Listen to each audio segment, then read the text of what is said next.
Hello everybody out there in Atlanta, this is Chris from HHN with another exciting episode of Topher's Log. It's been a while since we've actually done one of these sort of sit-down Topher's Logs inside the humble abode in front of the nerd wall, but here we are. We have our first official house announcement for Halloween Horror Nights 2021. Kind of a weird situation, obviously, still, with of course the event being canceled for this year, and everything kind of getting pushed to next year.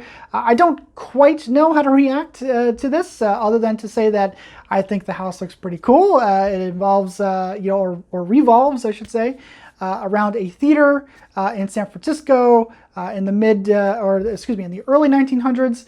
And there's two sort of theater troupes, that are inside this theater, and patrons, of course. And this theater sort of collapses, and everyone's stuck inside this theater, and the troops start going mad from being stuck, or from being trapped inside this theater, and they go crazy. They go crazy, and they start taking it out the patrons who are trapped inside with them. This was it wouldn't be Halloween Horror Nights if there wasn't some kind of a leak, and this was leaked on Universal's new Peacock streaming app this past Friday. They sort of put it out early. The video is a behind-the-scenes video that follows Mike Aiello, Charles Gray, and Greg Nicotero, of all people, special effects maestro Greg Nicotero, touring the puppet theater captive audience is the name of the house, if I didn't say that before. So they're touring puppet theater captive audience, and Charles Gray comments at one point about how this is gory, gives a little bit about the backstory. And Greg Nicotero approves of the goriness, of course, because he's a special effects guru. In this video, it's an 8-minute long video. It goes into all sorts of behind the scenes stuff, and at one point they go into a mask room where they're making the masks and stuff like that for the house and other things. If you are a keen, if your eyes are keen, some of the stuff that may be behind them on the walls could be hints to other houses that are at the event. What's interesting about like these types of videos, if they continue on with this, because I think that this is where we're headed. I don't think that there's not going to be a reveal season like there has been in the past, where March, April, May, that type of thing. I think we're going to get systematic reveals over the course of the next 7 or 8 months.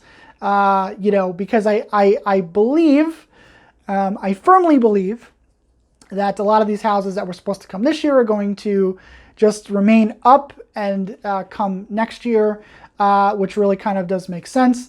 There might be 1 or 2 in there that do not come back. Perhaps the ones that they opened this year don't come back. Bride of Frankenstein Lives and Revenge of the Tooth Fairy.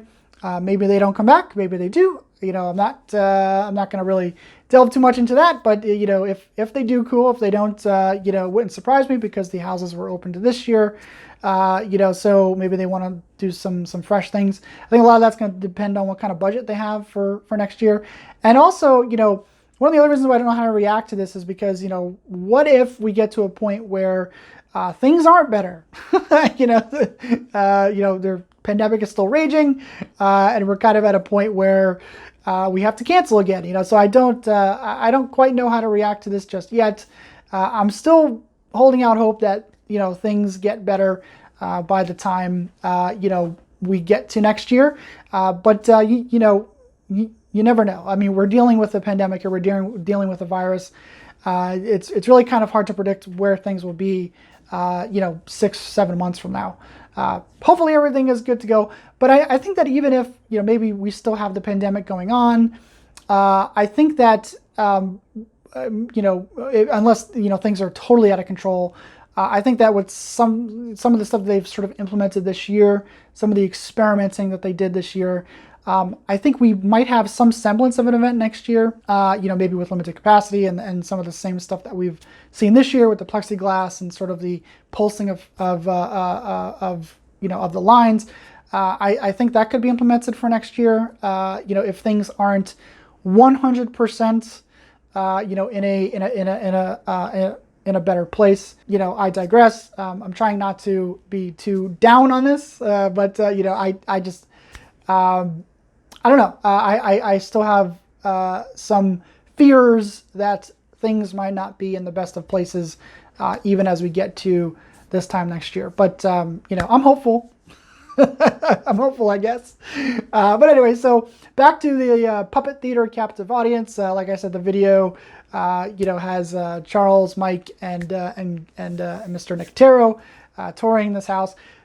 A little bit sad that we're not seeing Patrick Brayler here, because Patrick, of course, was one of the unfortunate victims of the economic hardships of this pandemic. So I would like to see Patrick show up in one of these videos if they're going to do this, you know, for stuff next year, because, you know, Patrick was involved in creating the event. So the event that would have been this year.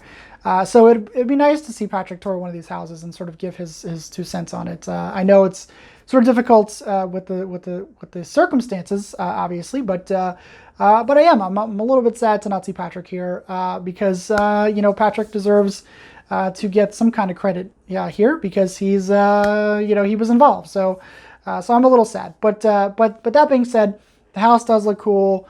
I am excited about it, you know, to see this. Is one of those that I've been hearing about for a while. You know, one of the early ones that I heard about for this past year. You know, so I'm excited to see it, and actually footage. I know some people might be a little bit turned off by the fact that we're seeing so much, you know, spoiler alert, I guess.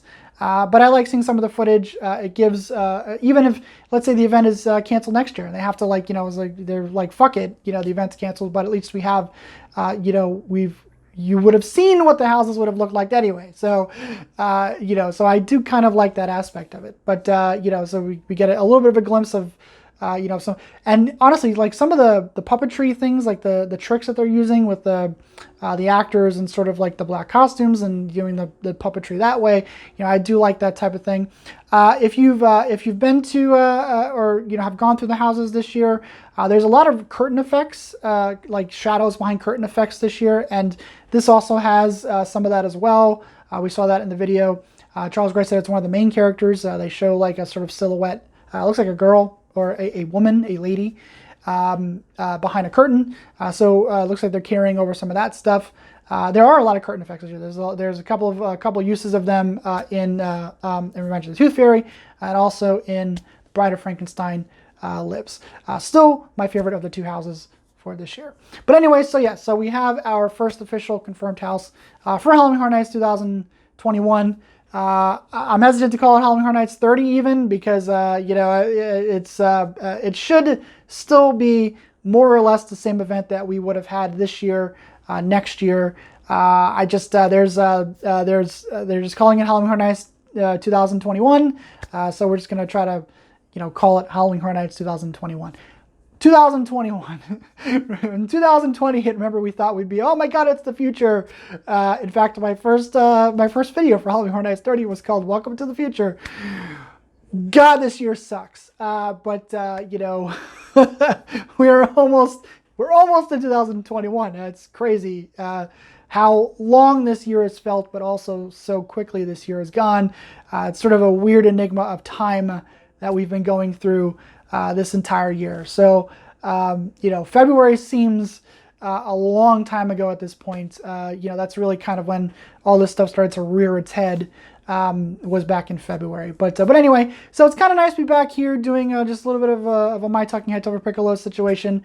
I'm still going to sort of pepper in the rest of my Fantasy Halloween Horror Night event as we move forward here. I've been having a lot of fun using the new equipment here, going out into the parks and doing the vlogs out there.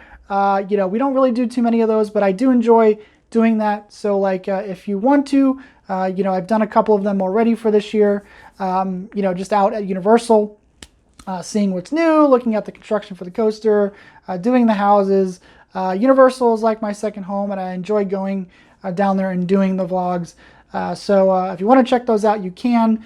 There's going to be a little bit of more of a focus on that, I think, for the next couple of months of doing the in-park vlogs. I let my Disney Pass expire. I'm not going to be going to Disney for a while. It's basically just going to be Universal. I still have my SeaWorld Pass, but I just don't like going to SeaWorld. Maybe we'll go to SeaWorld once or twice here. I might do little things here and there as well with these new sort of fangled vlogs that I'm doing. So look out for those. But anyway, so yeah, so I'm going to get out of here. First official house, Puppet Theater, captive audience for Halloween Horror Nights 2021. Yeah, so it is what it is. But I'm going to get out of here. So bye.